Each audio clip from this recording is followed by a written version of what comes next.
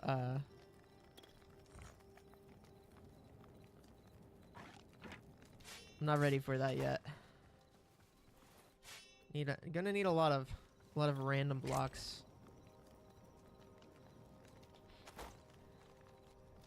Definitely need to cut down more wood too, but let's make some better tools. So crude mace. Okay, here are our tools. Yeah, so we can make copper stuff. Thank you, Piggyback. Thank you for hopping in stream. I appreciate it, man. Yeah, we're definitely gonna need more iron. Let's just clear out some area for now.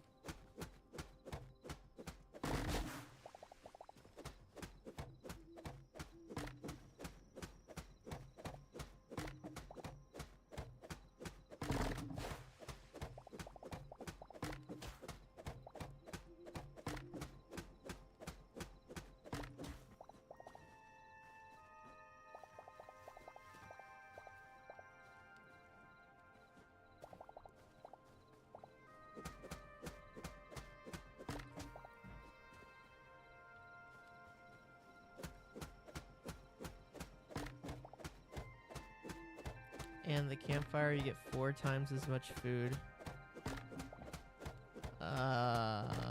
Oh yeah, I see what you're saying. Yeah, that's a good point. They should probably change that. Now that, yeah, you're right.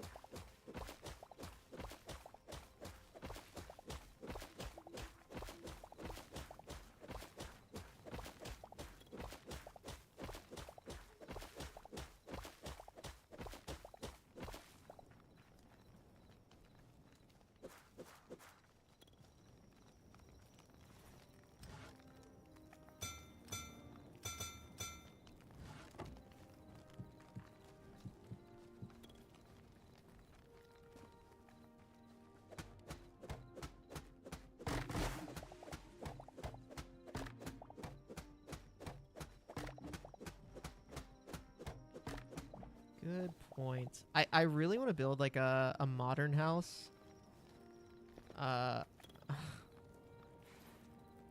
Just because I think it would be really like challenging and funny to like use this palette and build a modern house. I feel like that would be entertaining.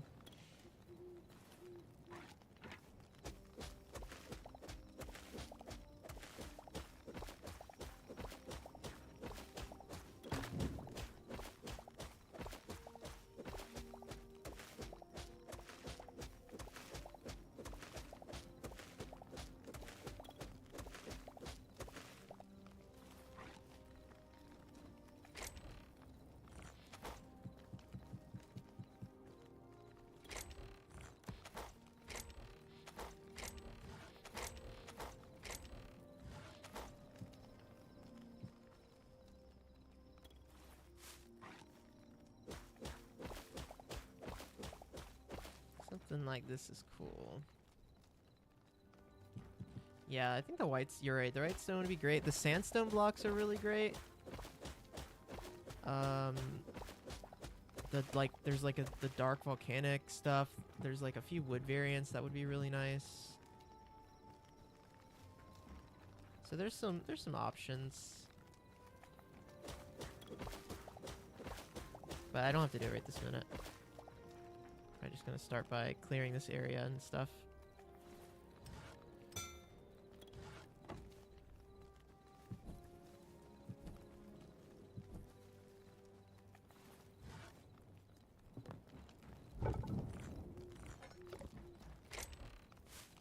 It does use a lot of sticks, but sticks are pretty easy to get, I suppose.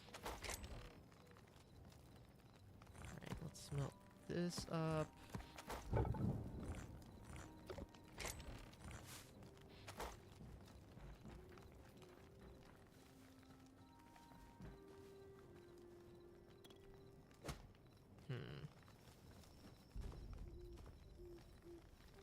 Yeah, I'll just clear out more area for right now while I'm letting that stuff cook. No, my crude pickaxe. No. They really expect you to like Not just, oh, right, furniture workbench.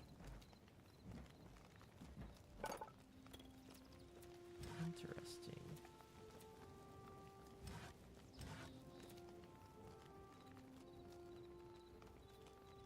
Cross trestles. There's like, there is a lot of these nice kind of colored blocks. There's a lot of stuff you could do.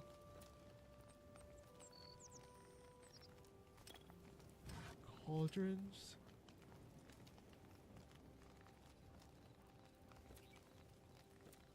Interesting.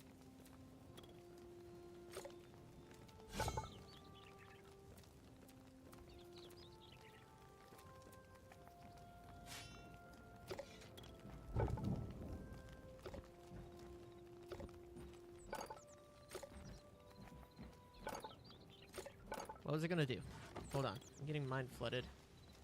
Oh yeah, I was gonna make a pickaxe so I could just keep clearing this. Let's see. Okay, copper is unlimited at this point, so let's just keep... I have a lot of freaking copper. I'd rather mine faster.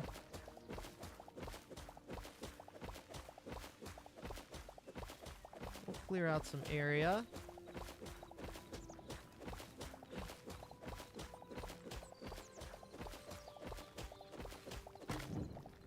Figure out what we're gonna do with this area here.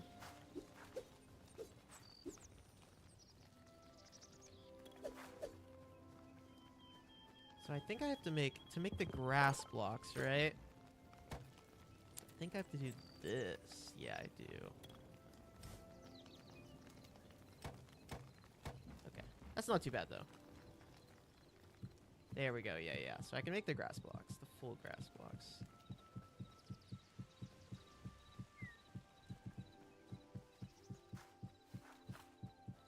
So I can like expand my area here a little bit.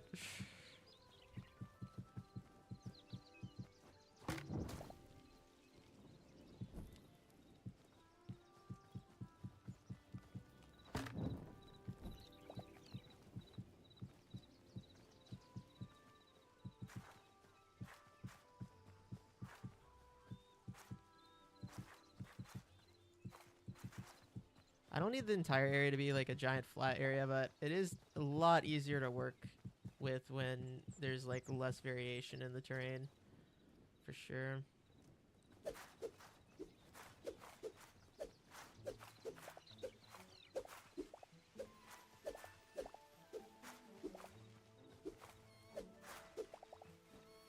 Oh, the little meese, look at him.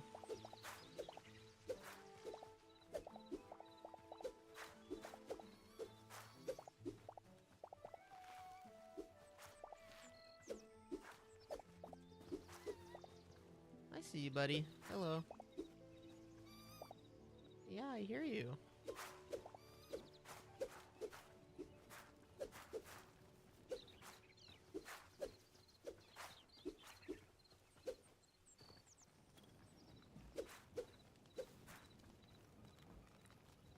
Let's see.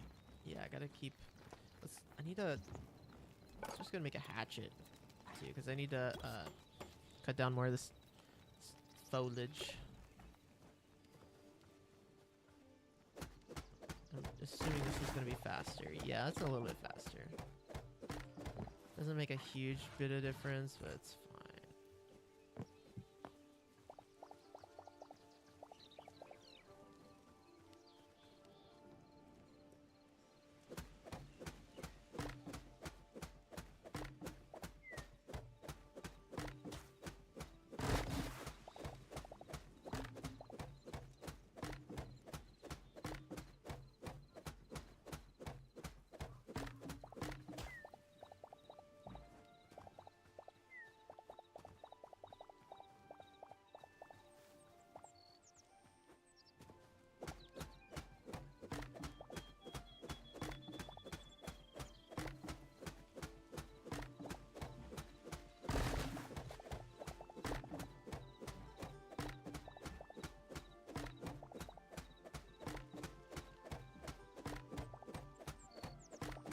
I don't know how I feel about the root systems, because I get that it's more wood per sapling or per tree. But then you gotta fill it in or you just have these holes. And I don't know how I feel about that. I really don't. Don't know how I feel about that.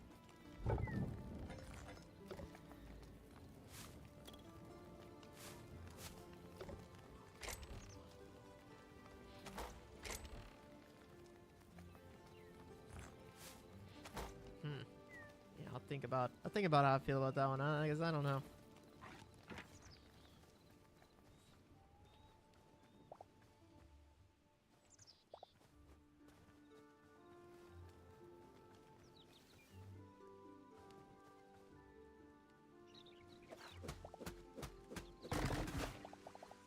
Just gonna cut down a bunch of the trees here.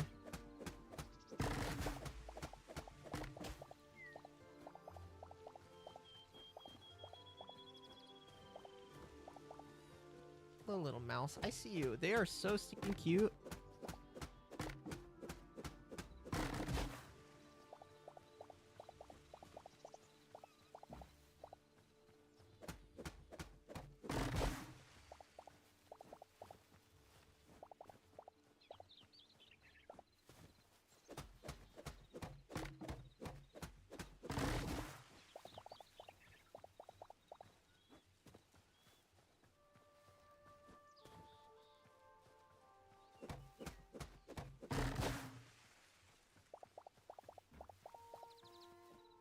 Yep. Not much to say right now. Just let's get all this stuff going.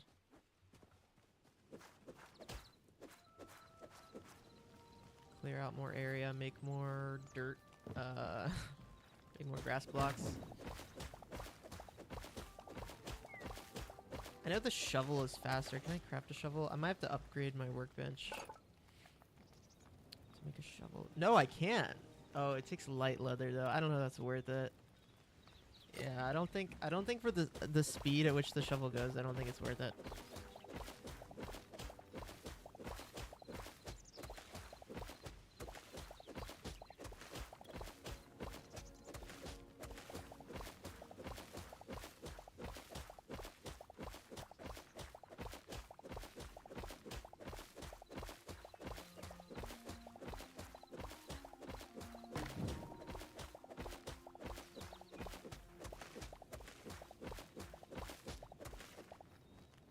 See how much dirt does that get me?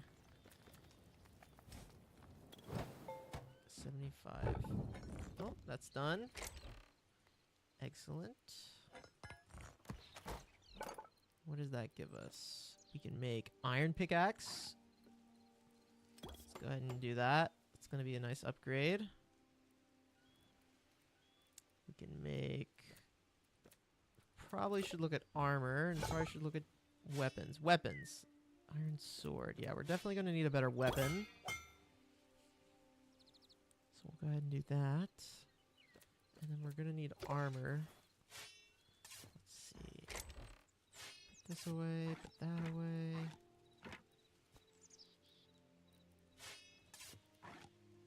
Okay. Just doing some inventory management. Sliding around. And where's the... I think I have more stuff I can smelt. Can do that. Yep.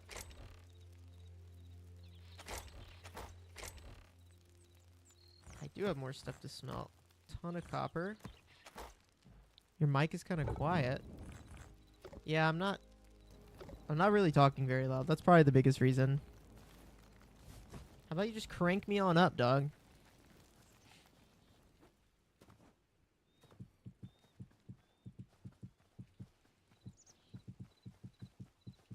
They need to change the sound when you place a block. I think that's like one of the best things about Minecraft is like you place a block and the sound is just so good.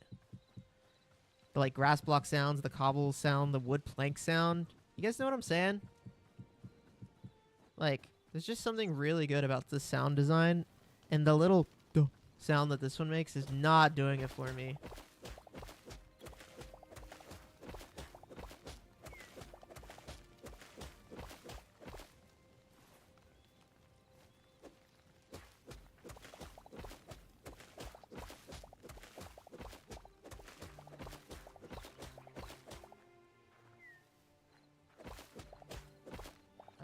trying to decide if it's worth it to make a shovel.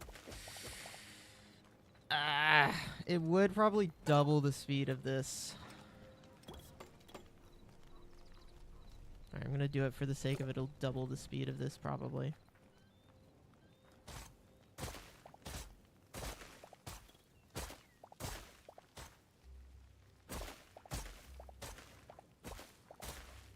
Maybe. I guess it is doubling the speed of this, but it's not. Functionality of the shovel is still questionable for me. Am I doing it wrong?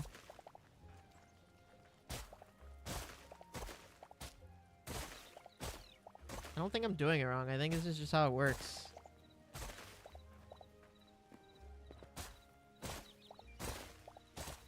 I think it's just funky.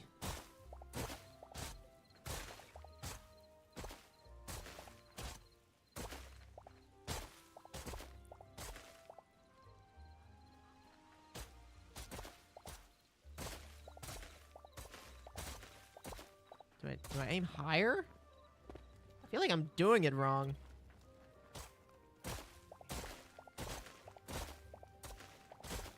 Oh, it kind of goes in. Okay, hold on. Ah, okay, that's better. So it's made to be used from above. Yeah, that's a lot better. It's not made to be. It's not like Minecraft where you freaking stand on the block or whatever. Okay, all right. It's not any faster than this. At least with this, I'm like, there's precision. I don't think it's any faster.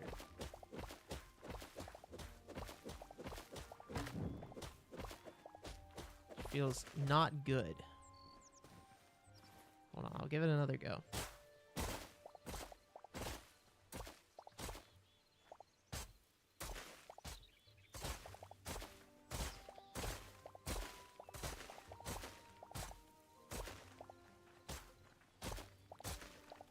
I don't know about you guys. This does not feel any faster. And I'm just breaking blocks at random. Like, maybe I don't understand how to use it.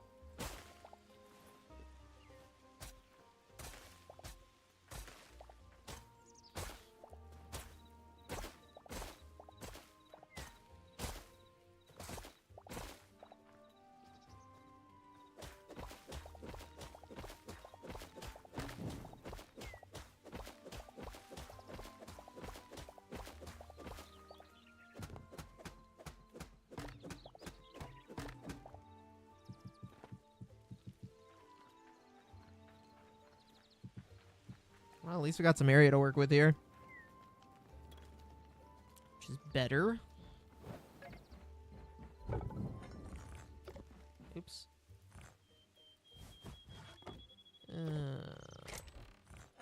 Just leave that for the time being.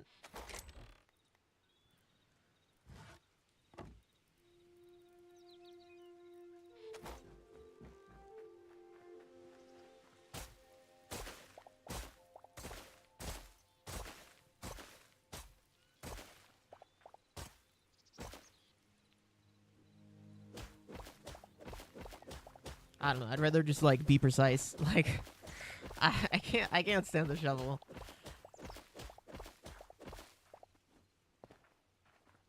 I was hoping it would be faster, but it's just not feel faster.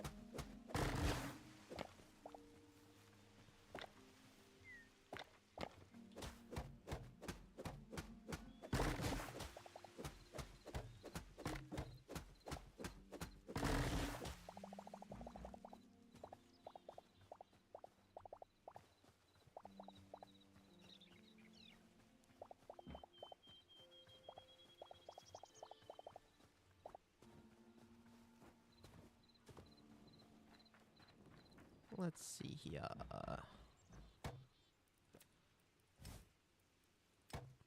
I'm out of plant fiber. I don't really know the easiest way to farm that.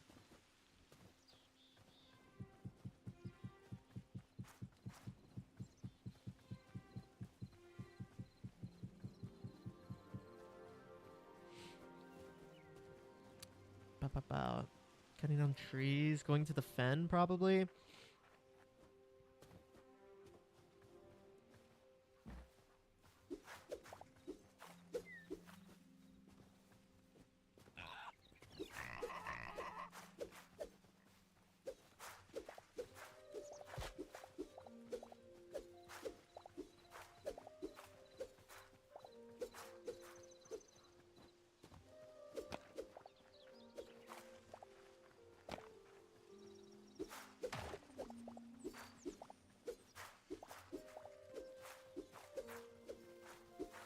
I guess I'll just cut down more trees. Because I know that gives me plant fiber. Gives me wood, which is good.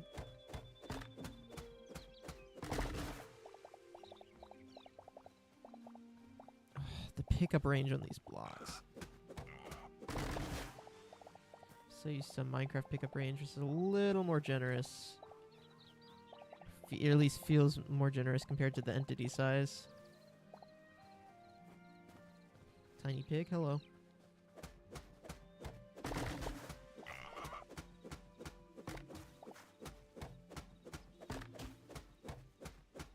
Aw. Hello. Hello, tiny pig. Hello.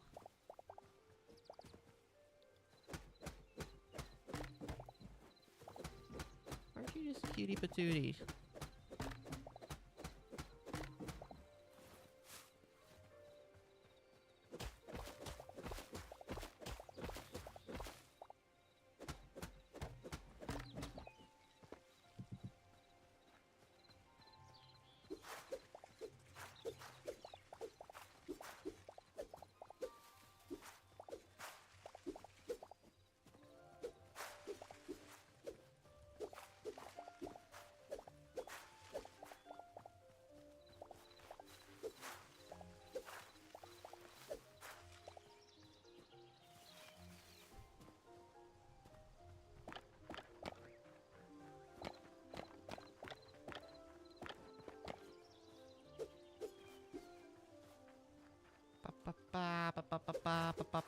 I'm just getting some plant fiber. That's all I'm doing right now, is just farming plant fiber. Cleaning up the area a little bit. This is gonna be my base. I want to know what I'm working with here. Oh, that gave me life essence. Alright. Yeah, that gives me 101 Dalmatians. No, 100 and something blocks to work with. So I can expand this quite a bit.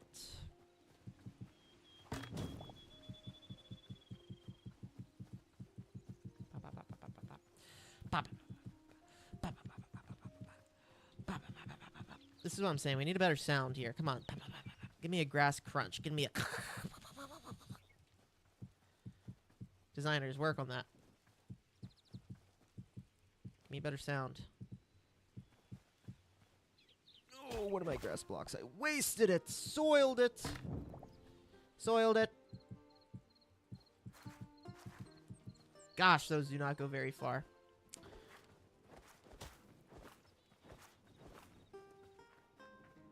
Soiled it.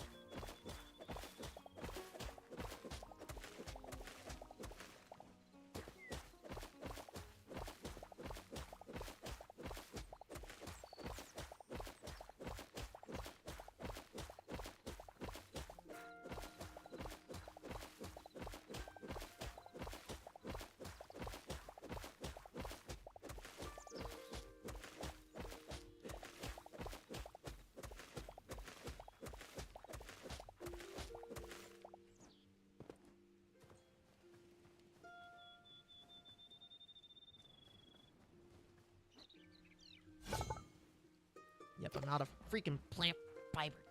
Dang it.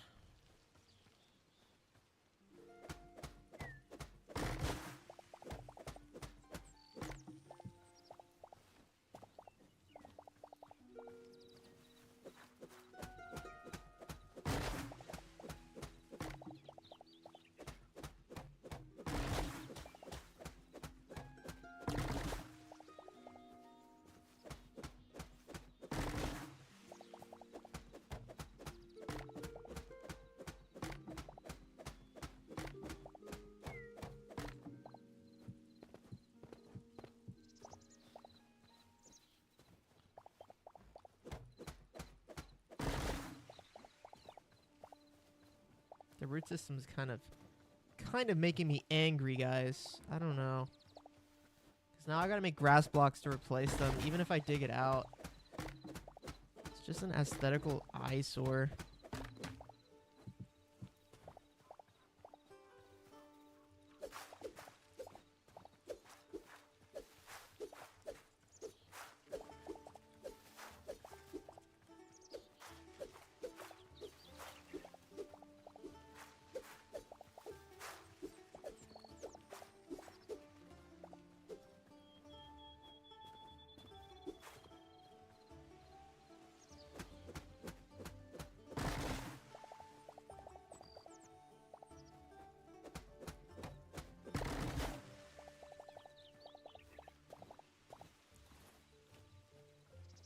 Plant fiber is kind of slow. Frick, not you guys. Guys. I've had an upgrade since last time I fought you. You don't want the smoke, guys. You don't want it. Guys, you don't want the smoke. I am way stronger. Where'd the other one go? Do you want the smoke?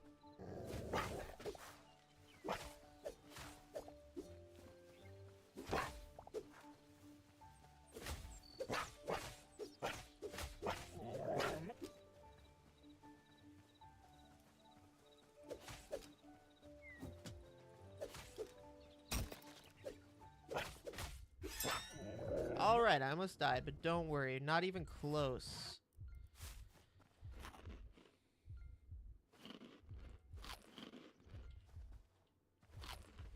Not even close, guys, don't worry.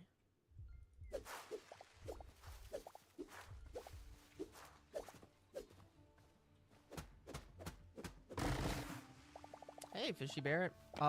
Been busy. Busy.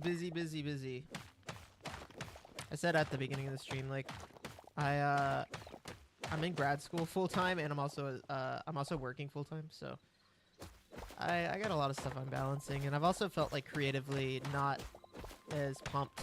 I haven't felt the creative juices flowing as much. So I've been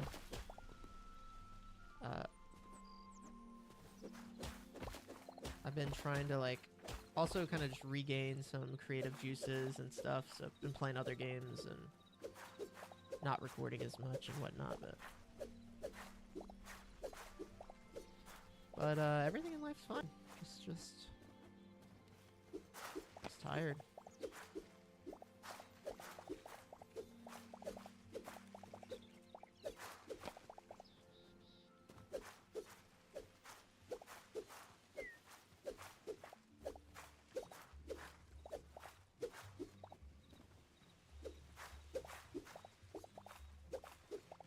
Alright, we're getting some plant fiber, which is what I need. Need some plant fiber in my diet, am I right, guys? How much of this can I make? 100 something. Alright.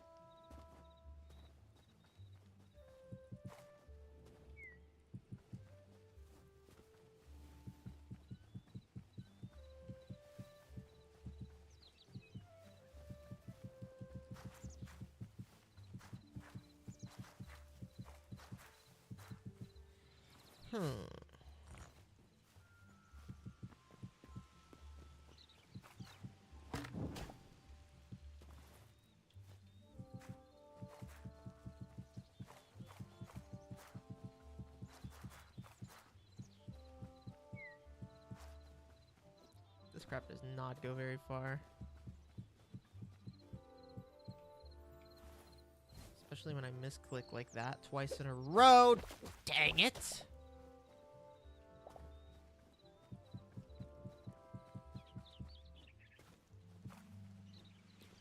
I mean, get a little bit of a... starting to get more area to work with.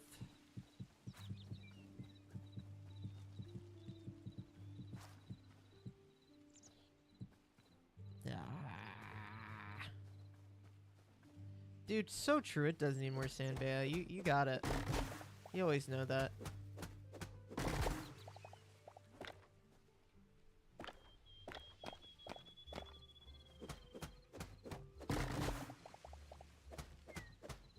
Always use more sand.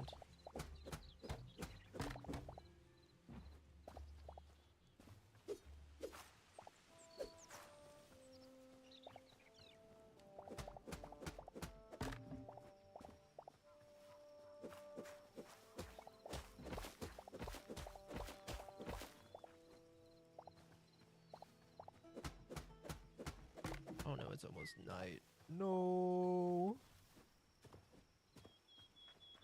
I just wish that the grass would spread.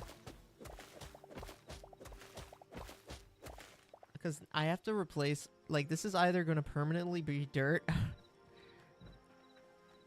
I don't know, it's just so annoying. Like, I'll probably set up a farm here so I don't have to deal with it. But, like, all this dirt I have to either replace with grass blocks. I mean, does the hammer work? Can I right-click it? I don't know. Maybe they'll add a feature, like, I could change it or something, or grow grass on it. Like grass seeds or something. It's nice for building, because you get to, like, choose, like, I want this dirt area to be dirt aesthetically, and the grass won't grow on it, but it's really annoying. For actually, like, I want to expand this area. It makes expanding this area a pain in the butt.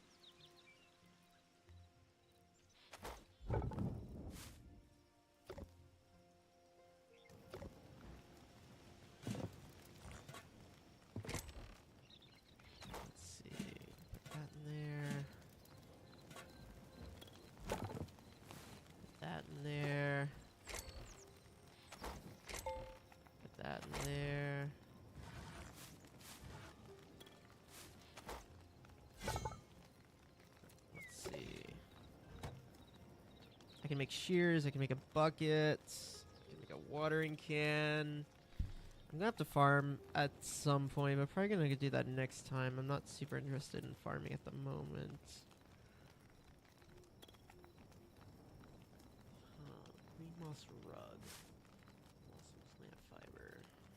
Sandy gravel. There's that sand, we can get more of that. Oh, frick. There's a guy close to here. Oh, where did you come from, dude? Get the frick out of here.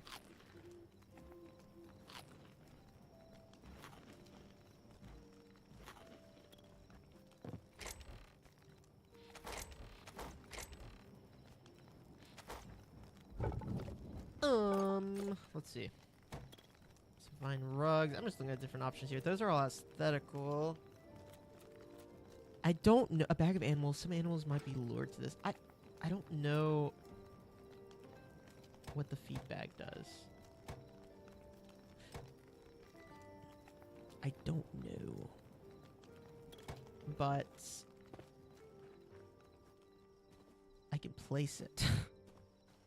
So we're going to place it and see if something is lured by it. If it's like a lure from a different game or something.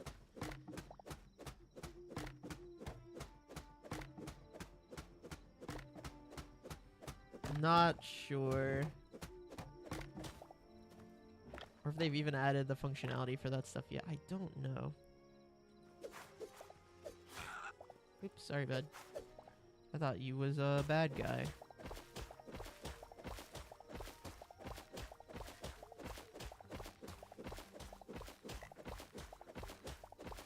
Yeah, there was an update this morning, so I saw they updated some stuff this morning. Oh, playing with your friend P-Dribble? Nice.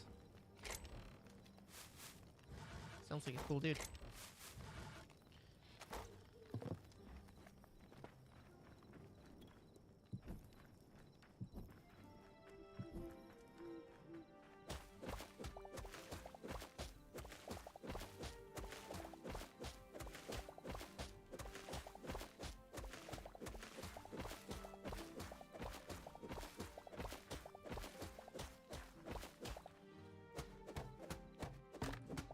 I could start setting up some basic farms. I really should get some farms going, because it's gonna take some time to cook that stuff. Let's do that. Why don't we? I do want to. I think I want to decorate it a little bit. Let's see what type of blocks we got with the builder's workbench here. Decorative, stone brick, smooth, cobblestone stairs.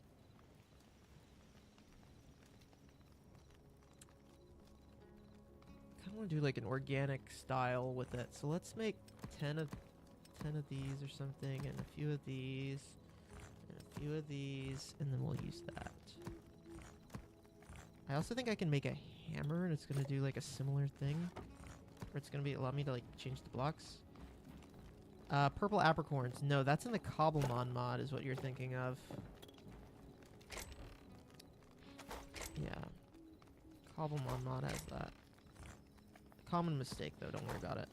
Okay, let's just start something. Let's start just some organic-y type of shapes here.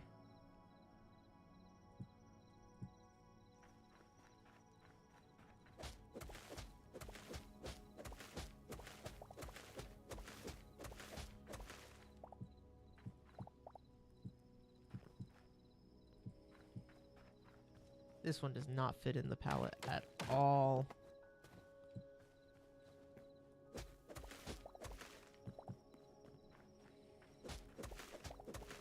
Oh, perfect. It's raining, actually, so I don't have to water my plants.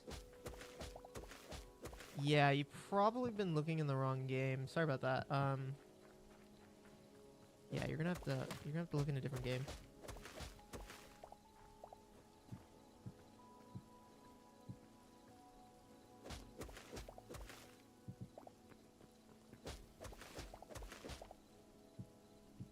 Something like that, maybe.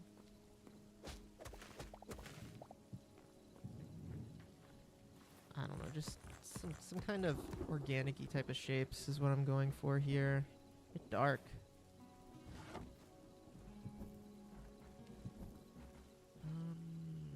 Farmers. Okay. And then there's a bunch of different seed types, right? And we already have some seeds. But there's forever seeds or eternal seeds and non-eternal seeds. And the eternal seeds, we don't have to replant every time. That's basically all that means. So, like, we will never have to replant these wheat crops. Always will be wheat in this block. That one, we're going to have to replant. And I think wheat is a good place to get started. So let's just make some seeds. We can make lettuce, sunflower, and wheat. So 50 of those, 60 of those, and we'll just use the rest. There we go.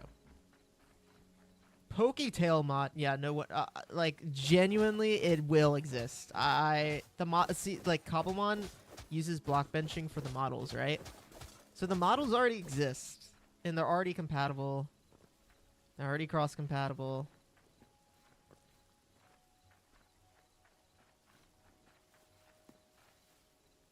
Oh, the rain stopped. Bummer.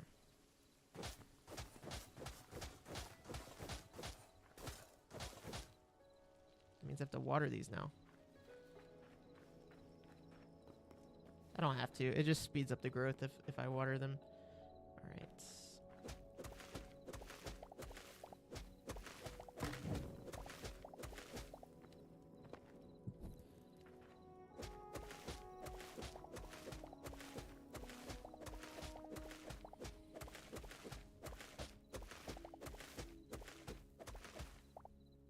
Kind of just making a little crop circle here. Kind of like what the aliens do, but a little different. Not quite the same as the aliens.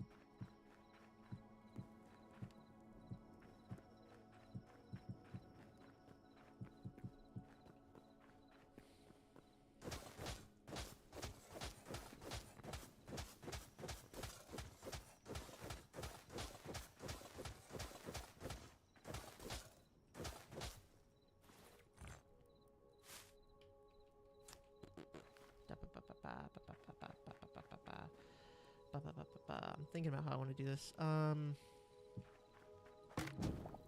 need light in here at some point.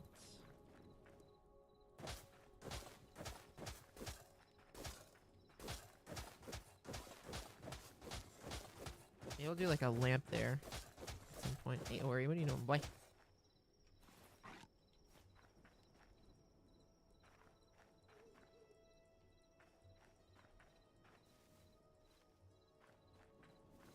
Probably not going to bother watering these. It speeds up, it doubles the growth rate, but it's just a pain. Actually, they may have updated the watering can. I should probably try it out.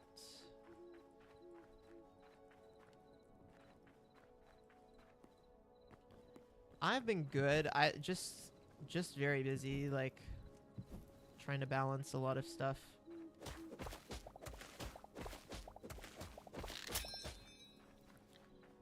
I've been still in grad school, and this is my last semester, and I got a thesis left to do, but it's just kind of been killing me time-wise, unfortunately. There goes the last of my iron. Dang it.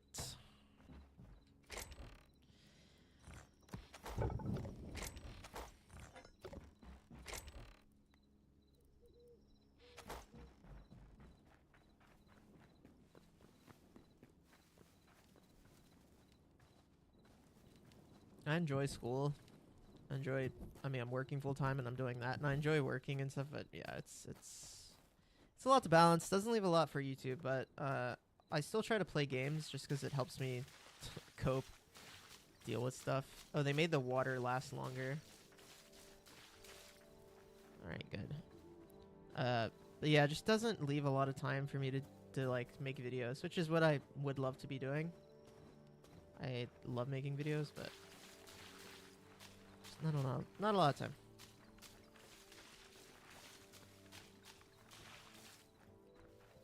Or if I do have spare time, it's like, do I want to spend 10 hours on this random day doing this, making this video? Most of the time the answer just ends up being no. Like, I don't want to spend the time.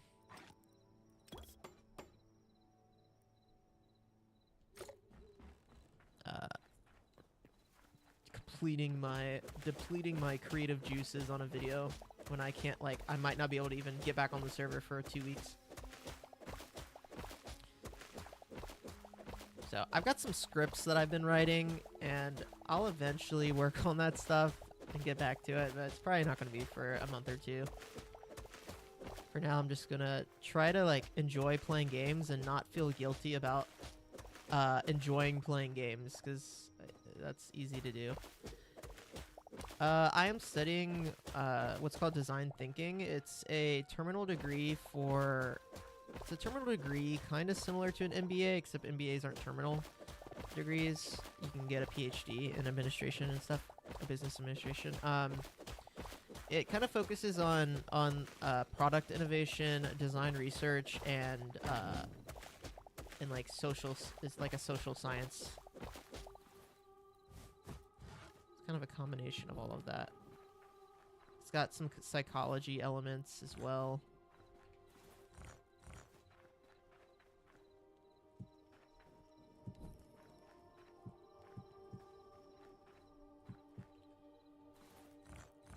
But I feel like it's primarily used as like a terminal degree if you want to teach something like graphic design theory or something like that, which is kind of what I'm kind of why I'm studying it. I want to teach graphic design, so. Torching my offhand for the viewers. There you go, guys. Good suggestion.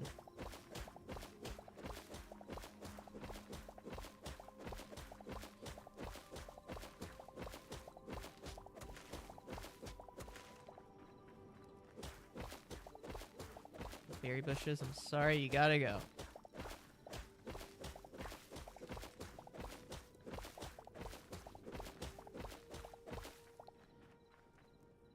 Oh, yes, the rain. Yes, yes, yes. Take advantage of the rain. Plant all the seeds. No! No, hurry!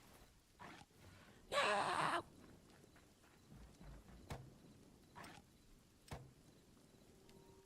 Go, go, go, go, go.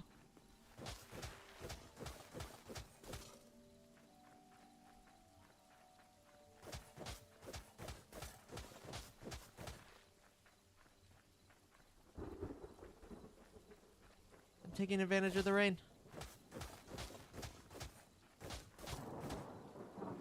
Go, go, go.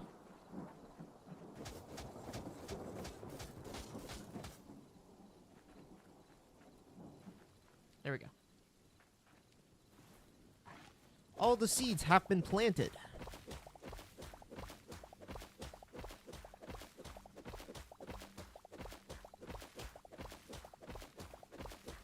But yeah, so I'm starting for my grad degree. I'm starting to work on my thesis work right now. So it's kind of like a PhD where you're in order to graduate, you have to conduct research of some kind. It can be like a more of an analysis, like a literature type of review, a meta-analysis, where you're looking at a bunch of where you can like just look at a bunch of different stuff in a field and a bunch of studies in a field and do a critical analysis of it. That's an option. 2, 3, 4, 5. You can also they want you, like the school I go to, they want you to basically conduct research and to create what we would say is like you could do a hypothesis, but it doesn't have to be a hypothesis driven. But essentially, you're just going to do like a study and then try to get it published in a journal or at a conference or something like that. That is kind of usually the end goal of like most PhD students, is to get published in some journal or to get recognized for something like that. So that's kind of where I'm at right now, is like I'm working on that, and I'm in the beginning stages of like proposing my thesis and stuff like that. And the work that I'm looking at doing is all based around graphic design curriculum and like the workforce evolving, or like the needs of the workforce, like how things like AI and remote work change the skills that people need in order to successfully join the workforce. And our graphic design degrees, I'm looking only at graphic design degrees because it's my area of interest. I'm a graphic designer. Are like the strategies that universities employ for their education, are they productive for producing people that are going to fit well into organizations in the 21st century, in 2026? And then an extension of this, the extension of the study, besides just an analysis, is I'm going to be conducting research where I basically recommend different things that colleges can do or that institutions can do in order to optimize what students need. We call it, it's a word I wasn't really familiar with until I started diving into this subject, but it's called padology, or pagiological design, which is the study of education and like educational methods, how people learn, why people learn, why do we teach fundamentals first, and in what order, or should we teach fundamentals first, or hands-on learning versus whatever, like you want to call that, right? That's kind of what I'm looking at, is like, how do we teach graphic design at an undergraduate level? Is it cohesive for corporate growth, or for corporate work, or for working in the 21st century? It doesn't have to be in a corporation. You could be freaking working at, you could be an entrepreneur. Still, the skills are still, similar skills are still required. So there you go. That's what I'm looking at. That's kind of my design research topic.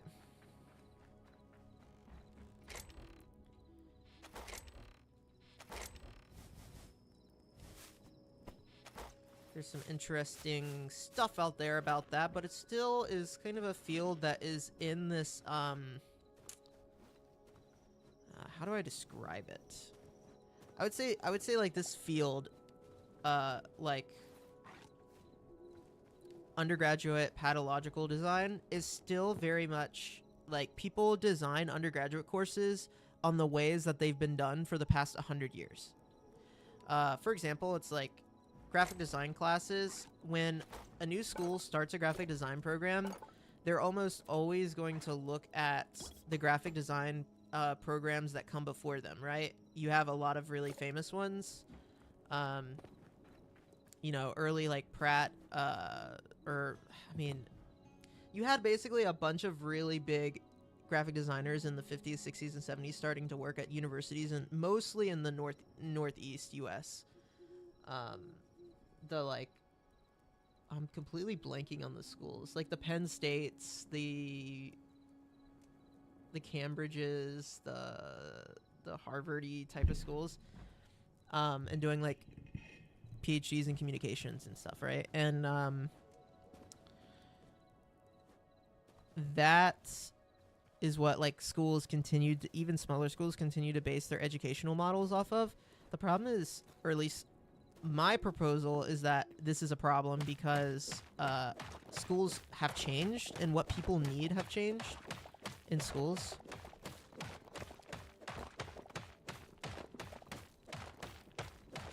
Software, like if you compare graphic design education from the let's say 1950s to the 2000s, look, things changed a lot with the introduction of the Mac, right? The fundamentals are still really important, but like there was educational needs, and I think with the use of with tools like AI tools and software changing as fast as they do, there's a giant need for change once again. It's kind of like the Mac is being invented again, or introduced into the ecosystem again. Like there's a big, what's the word? There's a big catalyst. There's a large catalyst for change that has come smashing down into undergraduate education, and that catalyst is called AI. And whether we like it or not, 45% of the GDP growth in the United States is based off of AI and will be for the next at least 15 years. I don't really like AI that much. Like I use AI, but I am also very hesitant to use it in like a professional level. Like it has its uses. I am ethically opposed to a lot of AI usage, and the way that more so the way that large corporations are utilizing AI. Obviously, I'm opposed to like these blank sanctions and free checks they're getting at a governmental level. The data centers are a strain on infrastructure. It's really affecting it's really affecting like education at a high school level because of educational tools not adapting fast enough to catch like plagiarism or to catch critical thinking avoidance. I guess is a good way to put it. So there's a lot of issues with it. I think AI is a net positive for the world, but there's a lot of issues with it. And because of that, we need to, it's kind of like when, like I said, like the Mac came on the scene, right? And we freaking did everything. We redid how we were doing government documents and taxes, and healthcare completely changed, and everything changed, right? And I think a similar thing is going to happen, or is happening right now. We're seeing that happen with studies. Like the majority of the grants given to people in the United States for educational studies are AI based. They are looking at how to use algorithms and deep learning to like solve problems or optimize things, which is good and bad, but mostly good, I think. So we need to change the way we do undergraduate education to like foster tools that that people will need. And I think a lot of that relies on like adaptability to learning, like the ability to pick up a new skill even if it's daunting. Soft skills, which are like the ability people have to speak, explain themselves, defuse situations, de-escalate situations, being a team player, like understand being heard without needing to be the main character at the table, understanding how to utilize humor and charisma in a workplace in order to make things more productive. There's a lot of like little things that people can do to improve the way that they work, especially if they're working with other people. Like for example, if a chemist is working with a client, the way that they're going to communicate is very different. And so it's important that both groups, especially the group in power, like the chemist probably, if they're working with like a cancer patient, they need to know how to talk to those people and stuff like that. And we're seeing a lot of that being looked at. Like fundamentally, an example is like doctoral education for practicing doctors. They're starting to include readings and books in empathy practicing, because that was something that a lot of people felt like was missing for a long time. is you're a doctor. Do you have the empathy or the ability to like meet someone where they're at? Like you're talking to maybe you're talking to a 65-year-old person that has not been to the doctor in 25 years, is extremely anxious. Their parents died in the hospital. Like, do you have the ability to like look them in the eye and like communicate with them in an effective way that doesn't scare them? Are you able to meet them where they're at? That type of empathy is really important. You can't just walk up to someone and be like, yep, you got cancer, you got 2 weeks to live. Like, you have to, like, meet people where they're at. And I think a lot of us have probably had doctors that suck at that, and then other ones that are really good, right? The ability to, like, understand and stuff. So, those types of skills are just needed across the board, I think, more so than now than ever, because the technology we're using is becoming less and less human-inspired. AI technology, computer technology, we're interfacing with people less. We're phone calling more, we're texting more, we're emailing more. So when we do have those face-to-face moments, we need to be more aware of it, of like how we're making people feeling, and we need to capitalize on that. From a capital standpoint, and just from like, it makes society better. It makes your business more successful, and it makes society better. So it's just a good thing to do. So there you go. Long story short, I'm looking into things like that and how to optimize undergraduate, basically like internships and education in order to foster that. Currently working on doing like literature reviews.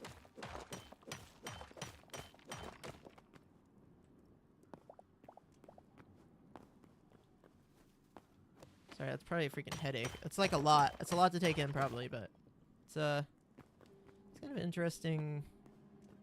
I don't know if I would call it a science. It's more like a kind of like a social science type of thing.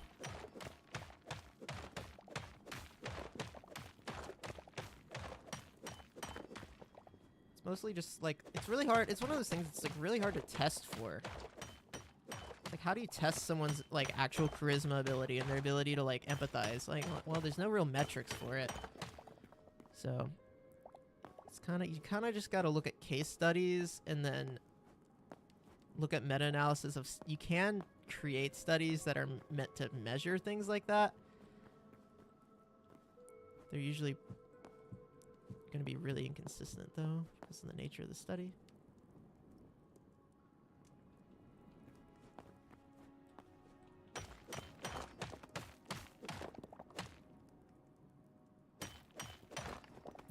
Yeah, that's it. I just read what you said. Yeah, I mean, that's basically the point, right? Is that the way people are interacting because of the computer and because of AI and stuff is different. We need to practice soft skills. We have to be teaching people soft skills in school. You can no longer just go through school, just like read a textbook, take a test, pass a class, and then get out and then function in society well. Corporations don't run like that. Entrepreneurs don't work like that. You just can't do that. Like, you have to be aware of what's happening around you. Have to be socially aware. Have to be able to work with people. Have to be able to empathize. Have to be patient.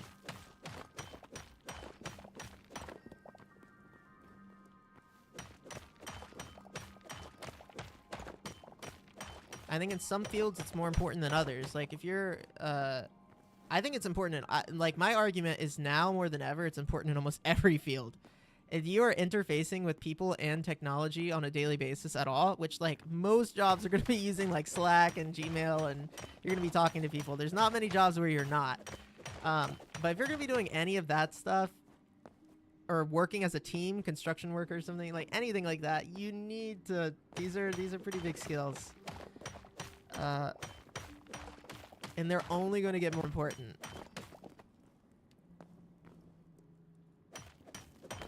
So we gotta like change the way. My suggestion is like, I think the like, I'm not saying that like, I'm not going to say that testing like exams or like critical writing, like book reports in college are never going to be a thing anymore. I think they are.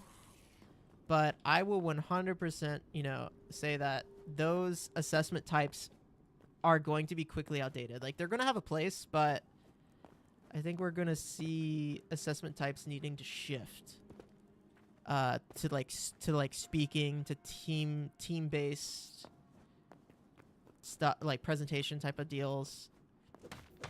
And there's a lot of people that are probably cringing right now because they think back to college where they had to do that for a class and it was the worst thing of their life. To me, that proves the point. Like, it was the worst thing of your life probably because everyone on your team was like inept and their ability to work with other people was like non-existent. That's my point. Like, these people are soon going to be working at like your insurance firm or something. Like, they need to be able to work with people. Just like you got to be able to work with people. It's just the way it goes, whether we like it or not. It's just the way of the road. You cannot live myopically and succeed anymore. You have to live. We live in a cross-disciplinary world where you're going to have to work with you're going to have to cross disciplines and work with other people. It's just how the world works. And the more soft skills you have, communication, understanding, empathy, patience, then the easier those things are going to be.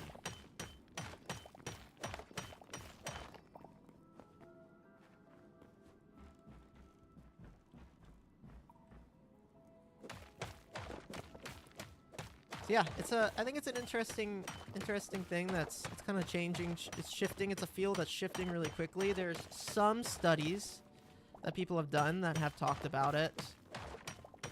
But they're almost all meta-analysis. There's very, very little evidence of people addressing the issue with design research, of being like, yeah, no, let's take a group of students and shove them in a room and assess them and ask them questions and see what they think and make them work together and see what they think. That really, it's all theoretical. It's all, yeah, I have students that could do this, or in theory, it's great if we did this. There's very, very little practice of this stuff yet. So that's kind of what I'm trying to do, is like set up a practice framework or artifact for people to follow, using artifacts that have been used in the past. Like work readiness and soft skill development artifacts, like tests and stuff, they've kind of already been invented. I don't have to reinvent that wheel. I just have to modify it.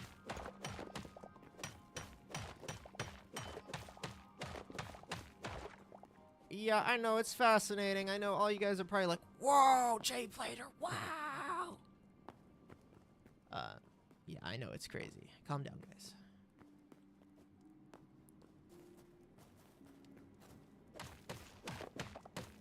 But on a serious note, yeah, it's pretty cool.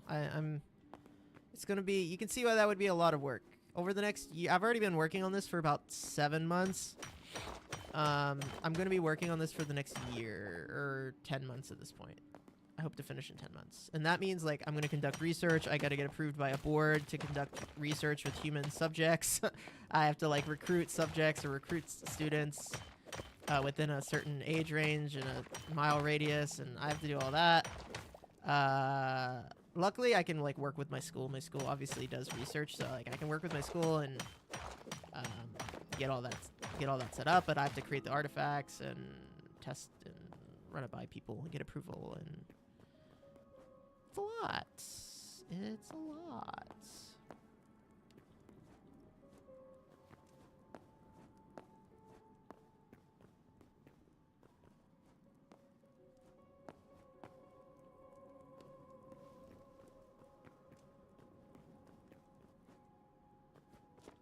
I think a lot of, I think in education, to build on what I just read you say, Bea, I think in education, there are a lot of people that think very pragmatically, which is obviously good. We need people that look at data and draw conclusions.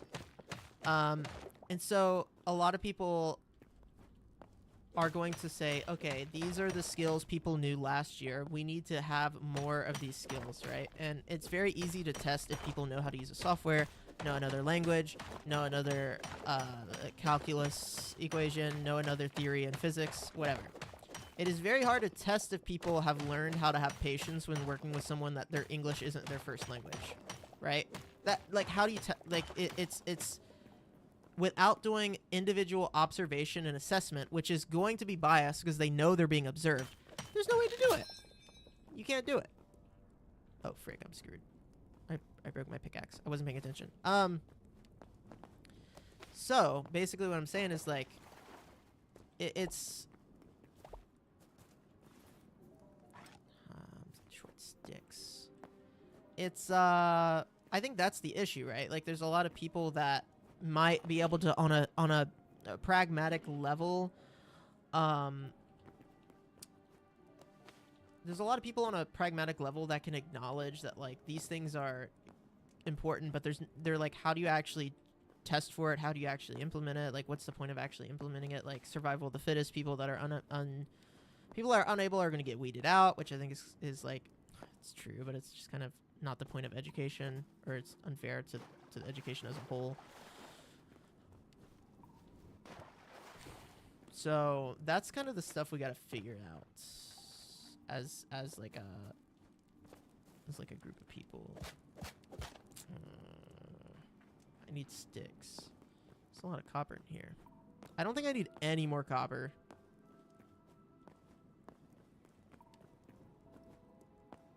Gosh, there's a lot of copper. Look. Man, I want to be getting all of this, but I can't. I need sticks. Is there a way for me to get sticks? Maybe if I go over here and break these stuff, I'll get sticks.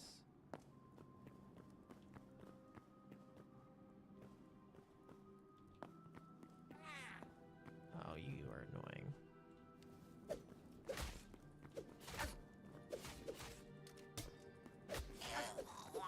Whoa, he dropped a big old mace. Oh, okay. Is that Dorian? That's like a late game thing.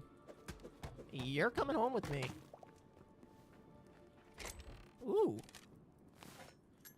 You're coming home with me. Oh, shoot. I need a thing. I need a pickaxe for that. Rubble.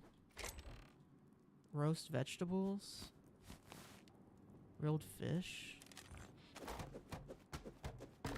I'd love to get out of this biome now. Or this cave. Yeah, how education funding works in the US is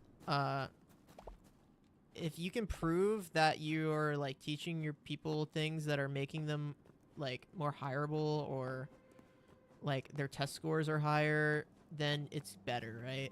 Even if that doesn't really translate well. And a lot of this is because, like, the workforce and the way people get hired is, like, not really merit-based. So that kind of sucks too. Like, having more skill doesn't help you actually get hired, which kind of sucks. It's just knowing people being at the right place at this random time.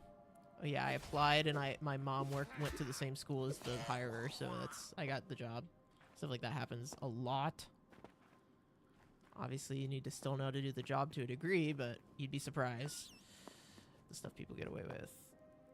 I am stuck in a big old cave. I think you're starting to see the whole, like, anti-AI social reset, as you call it. You're starting to see people do that already. I don't know if you follow. It's like really weird. There's a lot of really weird niche stuff to follow. I'm just trying to go up.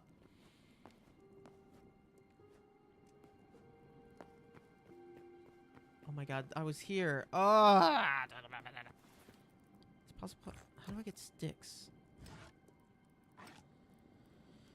I'd be stuck in this cave because I don't know how to get out, and I don't really want to die. I would love a crude pickaxe. Will you give me sticks?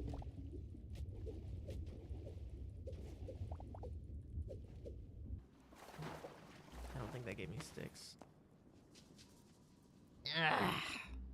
Oh, I have an iron pickaxe. I'm smart. I'm almost have a graduate degree. So people are actually doing that. I don't know if you're familiar with like what homesteading is, right? But if you look at homesteading, which is where you go and your goal is to like live off the land, right? You make your own food, you raise your own animals to make the products that you need. Your goal is to have as little reliance on corporations or like shopping stores as little as possible. There's some stuff that you gotta like. You're not gonna build a car, really, right? But like, you know, you may not use a car as much. You may like rely on other forms of transportation or use horses or build infrastructure that doesn't rely on that. There is a lot of people gathering interest in homesteading in the past few years. I think homesteading is like, I think for some people it comes out of a good place of like, I want to be less plugged in, which I think can be great. If that brings you joy, like power to you, pop off, you know, whatever. That's great. I think there is something very cathartic about humanity of like the homesteading, and it is, I think, physically really good for you. Like as far as just like longevity, mental health, I think like being plugged in all the time is not good. Well, we know it's not good. It's like statistically not good. There are a lot of just benefits from being like a homesteader. It's like for your sleep, for your health, whatever. That being said, there also seems to be a big portion of the homesteader movement that stems out of like freaking racism or something. Or like, for example, there's like this all whites homesteading community in Arkansas.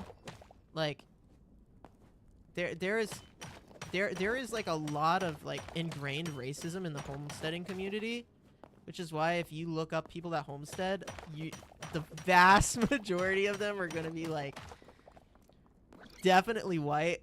And then a lot of them are also like, how did you get here? How? I was just here.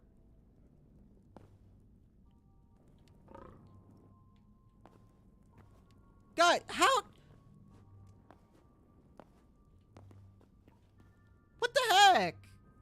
They literally just spawned behind me. Did you guys see that?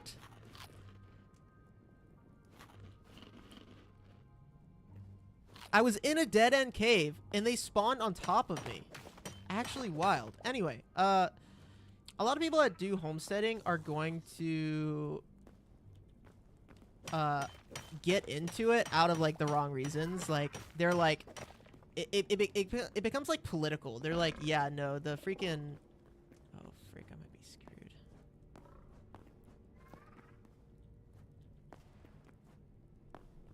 Hold on, I gotta get safe.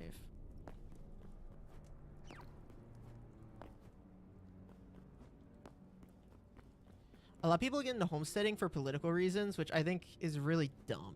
Like, they're like, yeah, no, I want a place where I can raise my 30 children without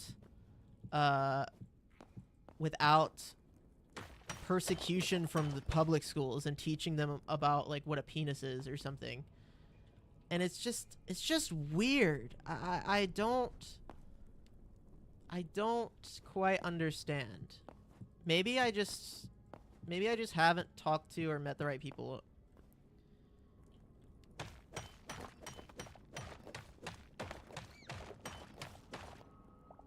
But it just seems weird to me, the whole like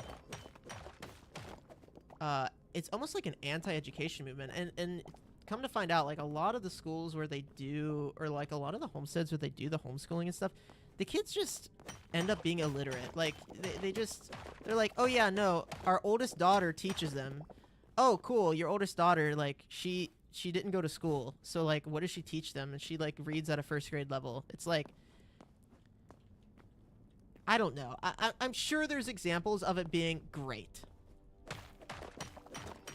I don't doubt that. But I have this feeling that the people that are just like, oh yeah, no, I started a homestead so that I could educate my child the way I want them to be educated. I have a feeling that just means you're just not... I have a feeling that just means you're like doing a giant disservice to the education of your child. Like... most of the people that do this is like you like your kid is not going to be able to learn anything past multiplication. It's just not going to happen because I know it's these people. It's like you can't even do anything past multiplication. It's no way your kid ever is going to have a chance to like use or utilize algebra. And a lot of people don't need to know or utilize anything past algebra. Don't get me wrong. I'm not saying that everyone needs to like get a college degree or even finish anything beyond a GED, but if the problem is like it's about the opportunity, right? If this kid hits 17 and is like, dang, I would love to go become an engineer because it seems like something I would really want to do, he's not going to have the opportunity because he's 10 years behind in education because his mom couldn't teach him algebra. That's the issue. That's the problem, is that you're like low rolling their spawn point just because you're of a political affiliation or like this idea you have in your head that's not true. I don't know. That to me is the biggest red flag thing I see with the whole like homesteading movement.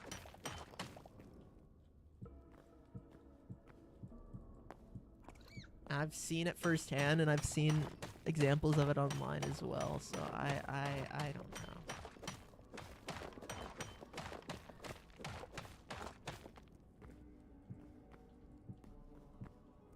Hopefully I'm wrong.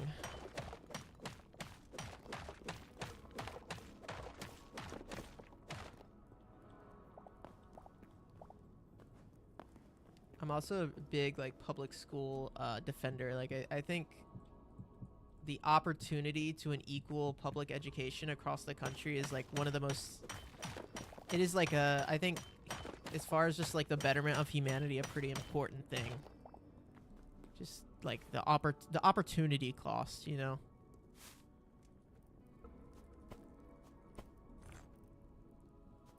So can we throw these?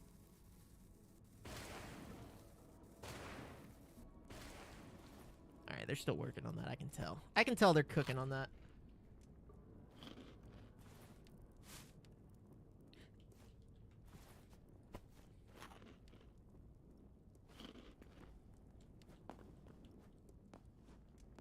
At least I'm getting some iron down here.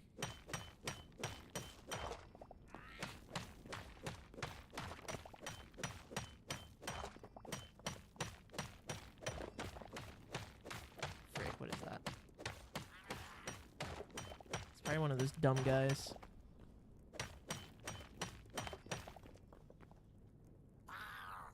Yeah, it's a dumb guy.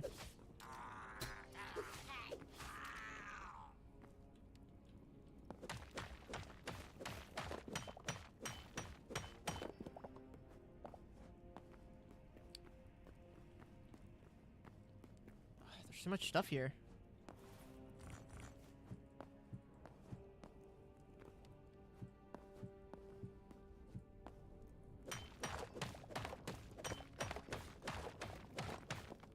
Okay.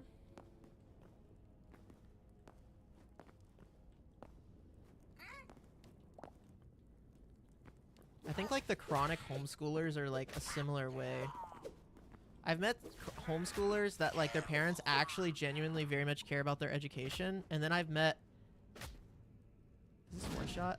Oh, almost one shots.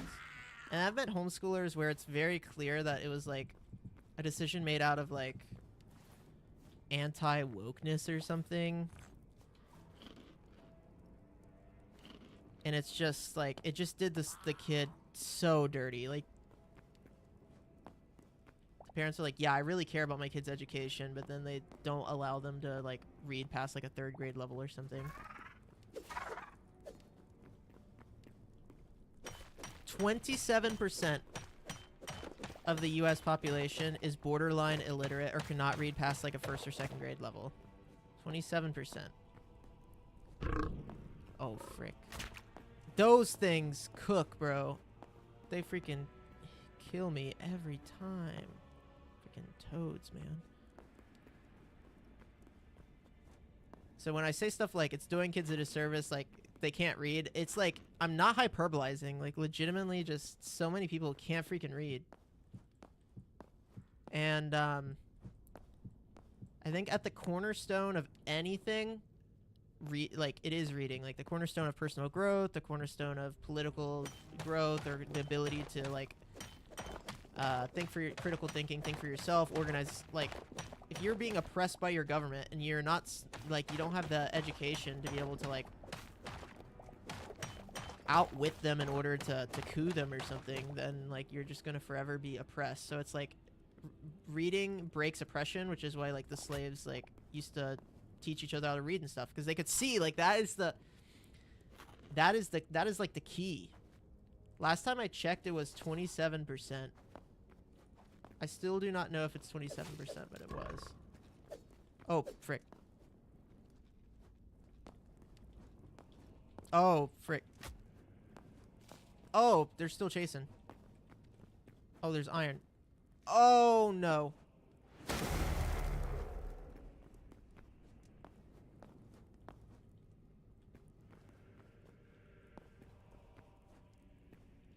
Leave me alone, dude.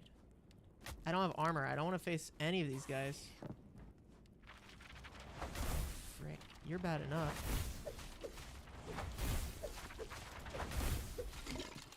Oh. Get me out of here.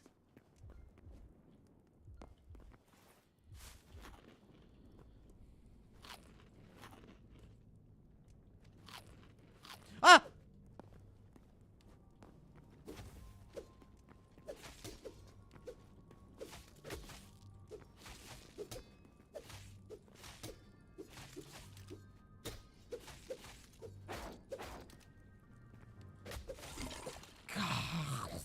Now having armor is tough. I'm fighting like mid-game people.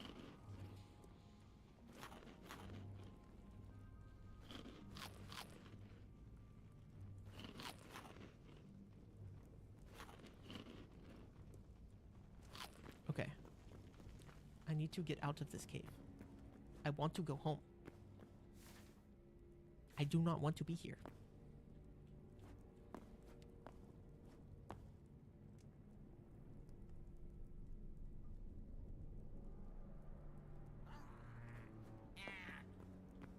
A lot of people learn to read functionally. Like, there are a lot of people in the world that their like ability to read is like they can read how to like follow basics instructions on like a microwave or like maybe a website they go on, and that's about it.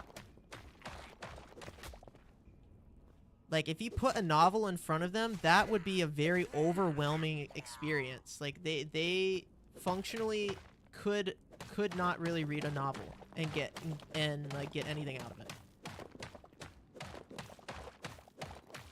It's not most people, but there is like a 1 in 10, a 2 in 10 where that is the case. Believe it or not. I know it sounds freaking wild, but that is reality.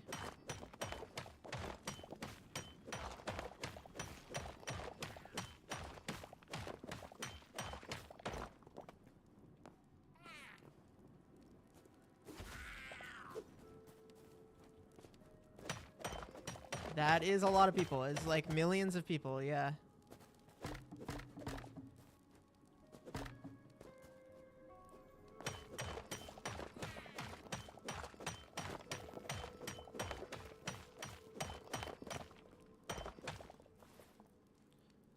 Let's see.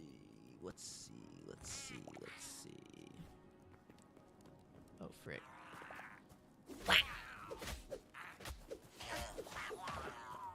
Not too bad. I see you, bud. I gotta go let my doggy out here in a minute, so we're gonna end the stream. I would love to get back up to the surface. Here, let me let my dog out real quick. I don't think I'm gonna die here. I don't think I'm gonna die. I think I'm fine. I'm fine.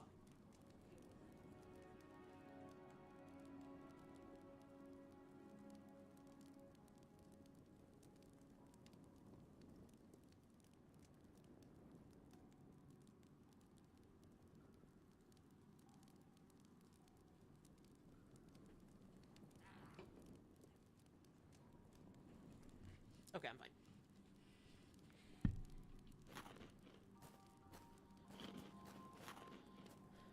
I wanna go home. Get me out of this freaking cave.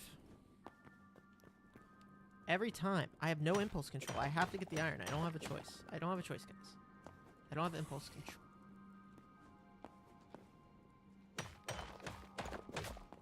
Oh, you can hit me from there.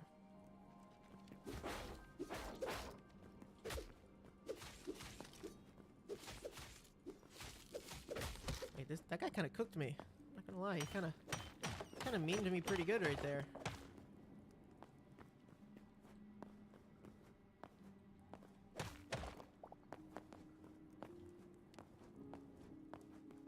If this doesn't lead out, I'm just gonna mine out, cause I'm done.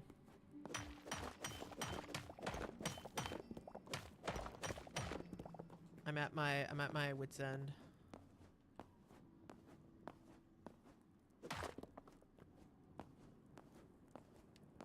Okay, I'm starting to see grass, so or mossy stuff, so we should be getting close. No, that go down. Don't want to go down. One up, up, up.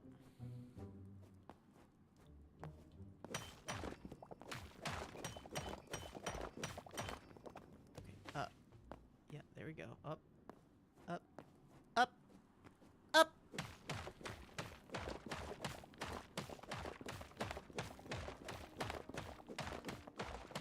Up.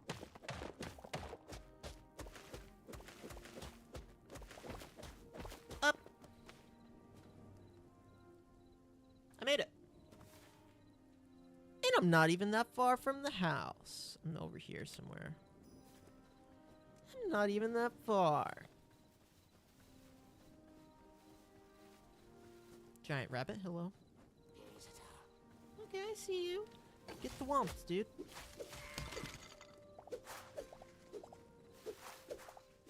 Is it primarily environment or genetic? I mean, it's 100% environment.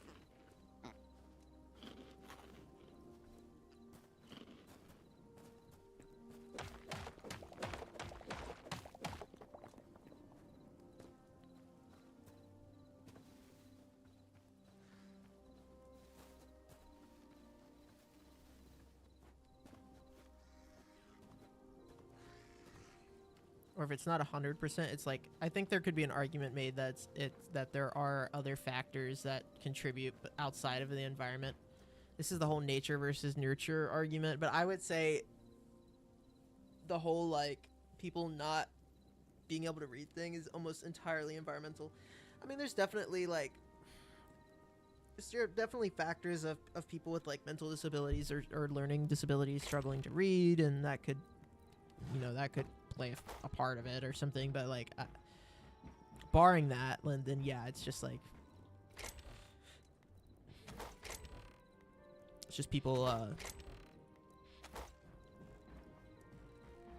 I think I would say if you just look at the average person, I would say it's like 98% just like an environmental factor. They didn't have access to it. They didn't have role models pushing it. They didn't have access to books. They didn't have, I mean, a lot of it is like developing the skills, like having someone teach it to them or putting them in a situation where they would want or need to do it. For example, it's like if a kid's in, let's say like a kid's in, oh, you can place that on, I didn't know you do that. Let's say like a kid's in like first grade and is really focusing on reading. Well, first of all, it's too late. We know that with early childhood development, kids that are like, that have parents that are able to spend time and read with them and able to help their development while they're 2, 3 years old, 4 years old, they are much more likely to like learn to read at a higher level. So like the act of being around people that are reading and reading to you and talking with you, or even play talking, because really at that point it's play, but play is a very important factor in learning. Those children go on to be better at reading. So that is the biggest issue, right? You have someone growing up in a house where they don't have someone like kind of pushing them. or their parents don't have the bandwidth to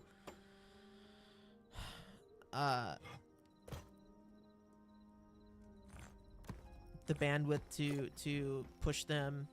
You know, it's just an example, but that's the biggest thing, right? We know that that's kind of the biggest issue.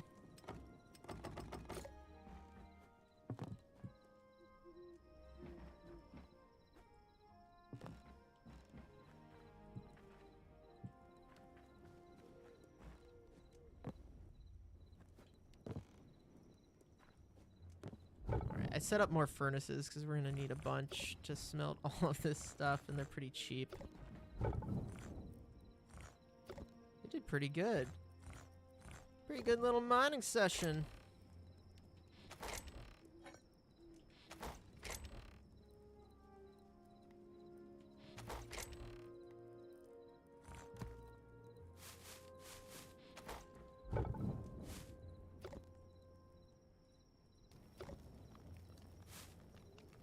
This is a bug.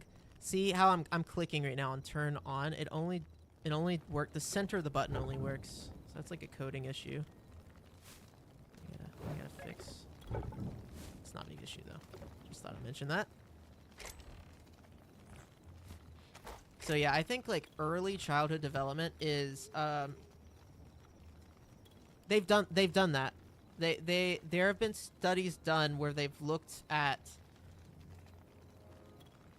basically separated twins or people with ultimately the same genetic inputs, siblings, and just looked at environment, right? And it always comes down to, or I will say like the vast majority of the time, it's going to come down to like the environment people were in, especially for like reading and learning and stuff like that. The first like 3 years of their life, very important, like insanely important. The amount of stimulation that they receive early on, you know, the amount of like television and screen time versus reading time versus being read to versus their parents seeing their parents read and parents talking to them like they're adults, like that stuff like that is like very important in childhood development. So if that's something you're interested in, there's an insane amount of research in early childhood development. I would highly recommend checking it out. It's very fascinating. Because people think that like life starts, like you start learning at like 5 or something, and that's just not true. The first 2 years of a person's life is very important for what they are going to end up kind of gravitating to in education or their educational ability. It's very fascinating stuff. Highly recommend checking that out.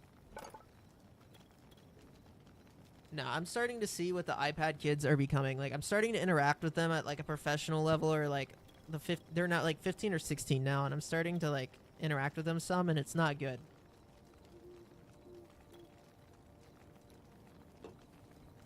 Their like attention span is cooked.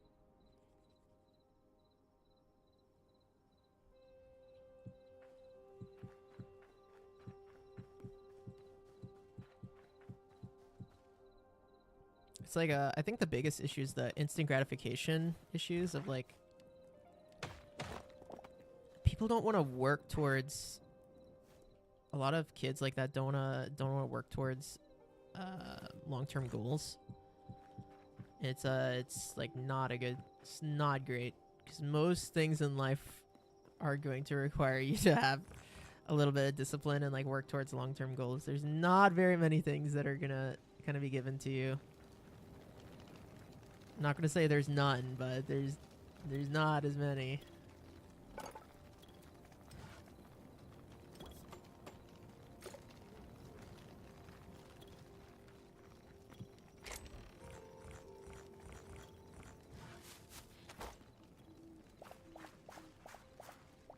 Alright, we can farm here, get a ton of this essence. We're gonna need a lot of the essence to do more stuff. It's kind of like XP.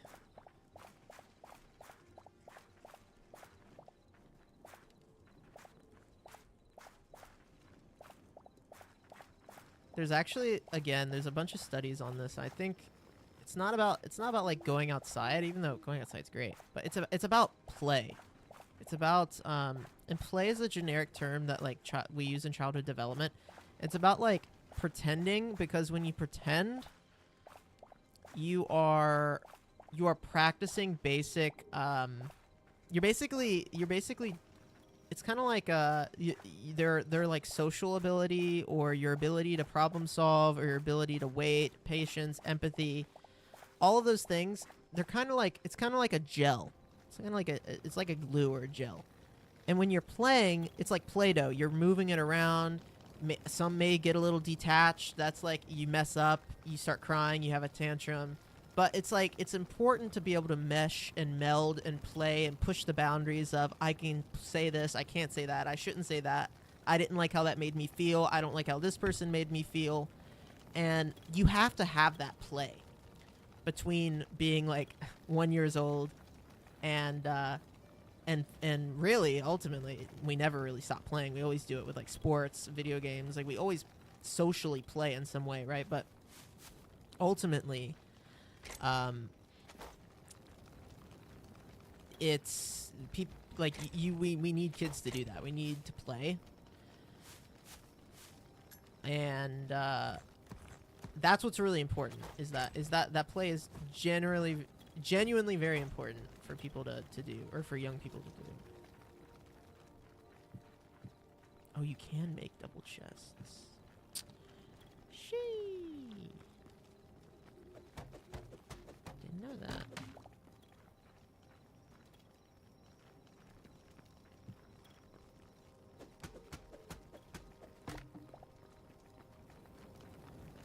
Yeah, that play is super duper important. In fact, you'll notice that there will be a lot of places, like children's museums and stuff, that their mottos will be like learning through play, or like let's play. And it sounds silly because we think play is just like make believe, or you're just running around, but it is a very, like, as far as development, like a very important like social development activity. Like play is very important. Is not, it goes beyond just like make believing or something. It is actually important socially.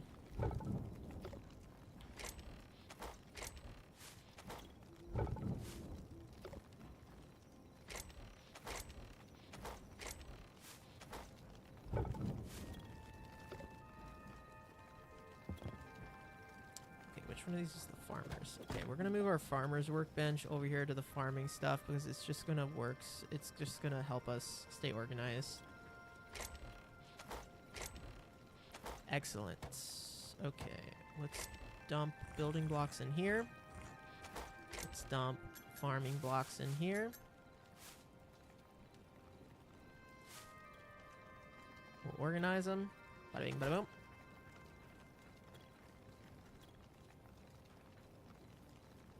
Plays exposure to the opportunity to make neural connections. Yeah, I mean, yeah, all types of connections, social connections. That is what it is. Let's see. Oh, I can upgrade. All right, let's upgrade. Tier 2 workbench, farmer's workbench.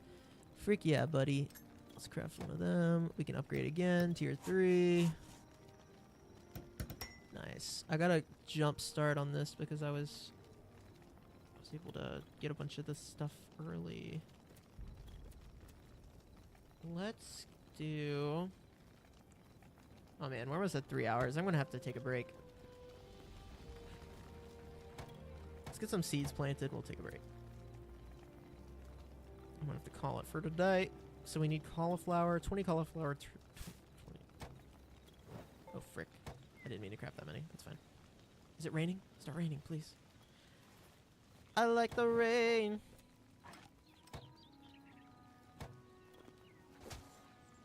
I need the rain on my skin.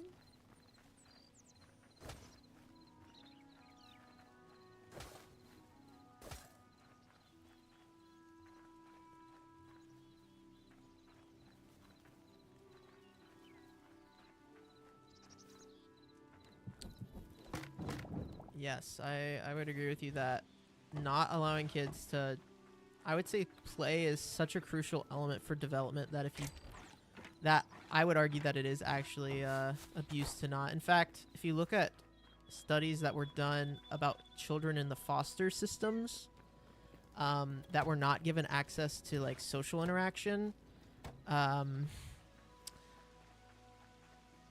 you would also agree that it's considered abuse.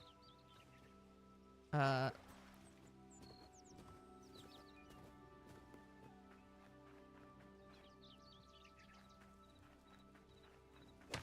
example that comes to mind, I'm not going to remember the name of the study or anything, but there was a study done where they basically tried to see how little attention they could give a child, like if it just cried. Like if we could only give a child, like in the first few months of its life, attention for like 20 minutes a day,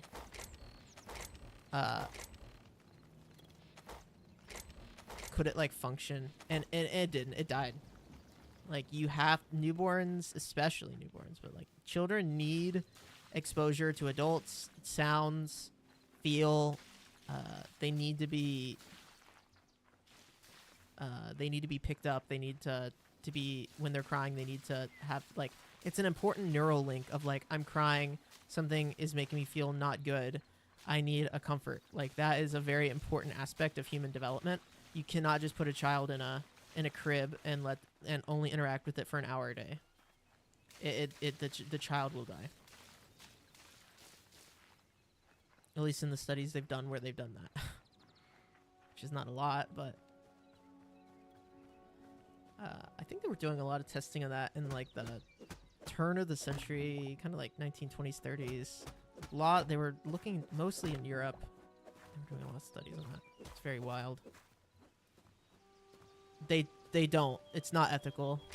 This was before the Geneva Convention and before the Nazi Germany, like, tests and stuff. So the answer is you don't. You do not. It is not ethical. But there was a point in history when they were testing on humans and they didn't care if it was ethical or not. Or they cared, but their argument was this is unethical, but the knowledge we're going to get is going to be greater than the knowledge we're going to obtain is going to be greater than the sum of if like 10 kids die but we save 1,000, then it doesn't matter. That was that was the argument, right? For a long time.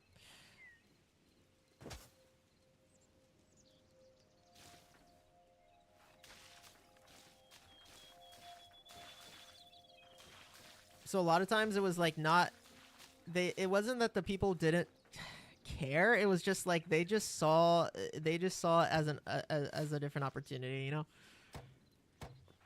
They wanted to roll the dice of it could benefit thousands of people later, and so they rolled the dice. And I don't think stuff like with IRB, stuff like that isn't going to happen today, and it's not going to. If it happens, it definitely is not going to get acknowledged by the scientific community. It's not going to happen. It's not going to freaking happen. I think we all play God in different ways all the time. We just choose which ones we like and don't like, but that's just me. I think that one, that being said, yeah, that's freaking cursed. Man, look how much stuff we got today. What a day. What a dang old day, bro. Like we do IVF testing and stuff. Is that playing God? It's like, yeah. You can control if your kid has autism or not. In vitro. Is that playing God? Yeah, it is. Do I think it's good? Yes. But there's gonna be a lot of people that don't like it.